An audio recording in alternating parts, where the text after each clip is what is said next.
قرآن کی وہ مبارک آیت جو قرآن کی آیات میں باعتبار مرتبت کے سب سے بڑی آیت سمجھی گئی، جو جن اور انس کو کنٹرول کرنے کے لیے اکسیر ہے، اور جس کے ثواب کے سامنے ساتوں آسمان و زمین چھوٹے،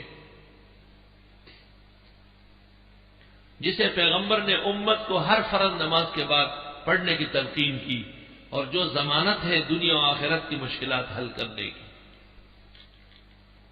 قرآن کی 3 جگہ ایسی ہیں فاتحہ کے بعد، آیت الکرسی، اخلاص، یاسین، ہر مومن کو ہر وقت یاد رہنا چاہیے، اور 24 گھنٹے میں 1 مرتبہ ضرور پڑھے۔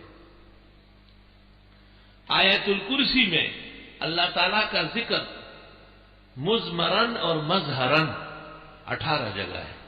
اللہ 1، ہو 2، الحی 3، القیوم 4،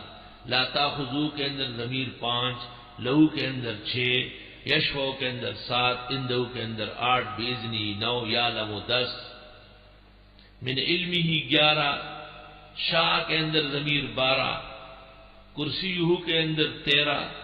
یعودہ کے اندر 14، اور وہوا 15، علی 16، العظیم 17، بیچ میں ایک رہ گئے 18 جگہ آیت الکرسی کے اندر رب العزت مضمرن اور ظاہرن مذکور ہے۔ ایسی آیت پورے قرآن میں کئی نہیں ہے جس کی ایک آیت میں 18 جگہ اللہ تعالی کی جلالت کا بیان۔ وَهُوَ الْعَلِيُّ الْعَظِيمُ، وہ اللہ بزرگ و برتر ہے۔